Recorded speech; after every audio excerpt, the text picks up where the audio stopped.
Hello, in this video I'm going to show you how to use the simulator that comes with the Autominy installation. We can verify in the documentation that the simulation is provided by Gazebo and it uses the car's URDF description to create a physical model of the car. So the only we have to do is to execute the command ROS launch Autominy Simulator.launch. So we can open up a new terminal and use this command ROS launch Autominy Simulator.launch. We press enter. We can make use of the tools that are provided here.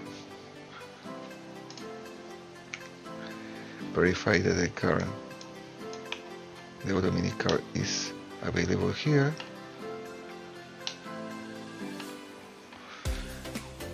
And there it is.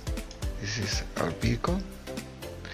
And now we have to verify that all the topics that usually are available with the real car are also available here in the simulator.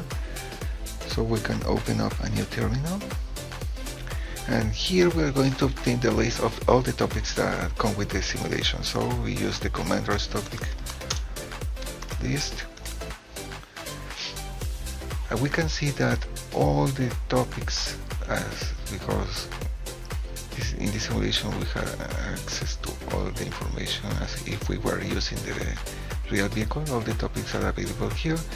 So we can focus first in these two topics, actuators speed and actuators steering normalized, to verify that we can control the autonomous vehicle. So we're going to publish on these two topics. First, to make the car to move forward, and then to follow a circular trajectory by modifying the steering angle. So let's publish first by using the command ROS topic book to the actuators speed topic. We press tab to complete. Here we are going to make the car to move forward but slowly by using the value of 0.1, and then we can see that the car starts moving slowly.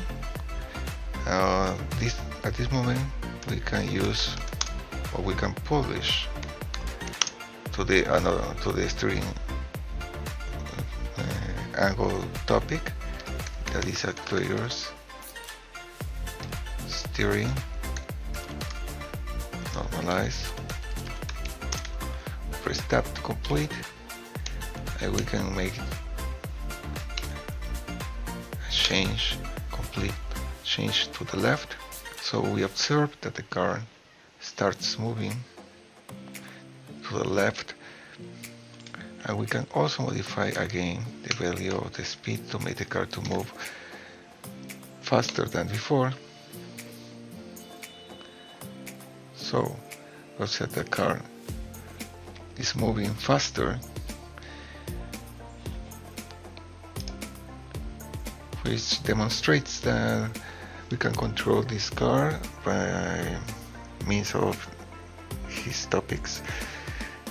So we can make any test we like here in the simulator. So we can deploy any program that we develop in Python before we implement it in the real car, to see if everything that we program is working well.